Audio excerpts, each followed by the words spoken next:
introduction, right? You have an introductory paragraph. The introductory paragraph tells your reader what it is you're going to tell them during the course of the essay. Well, the opening statements is the same thing. You're going to tell the court, right, the judge and the jury, you're going to tell them what it is, what evidence we're going to bring forth, and what the evidence will show. The state is going to say what their evidence will show, and the defense is going to come up next and state what their evidence is going to show. The reason the state goes first is because the state has the burden of proof, right? Because you may not even have to put on a case in chief, depending on how good or how bad the state is. If the state is bad, you can just sit back and don't say anything. Right? And just make a motion to dismiss at the end of whatever he says. Okay? So you always start off with the opening statements, but that's the same as an introductory paragraph. Then the trial itself is the body of the paragraph, where you hit all of your high points, you hit your evidence, you demonstrate to the court why you think the witness is guilty, and you're going to demonstrate when you put on your case in chief why you think your defendant is not guilty.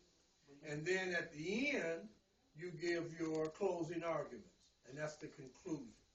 And in the closing arguments, all you're going to say basically is, see, we told you in the beginning that we were going to show you A, B, C. And then we showed you. You heard a witness stand up and say so-and-so, so-and-so, so-and-so. That proved what we said in our opening statements. B witness said so-and-so, so-and-so. You heard them. You had a chance to judge the veracity of their statements.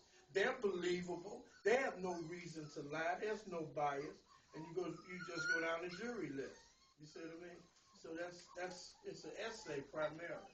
It's just an essay that you actually live out. Okay? The state has the burden of proof.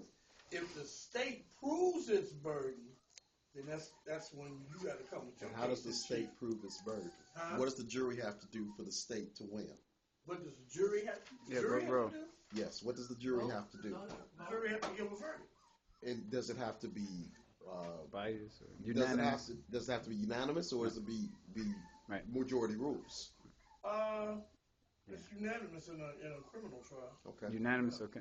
And what role do the judge play? Situations in a civil trial where it's not unanimous. Exactly. Right.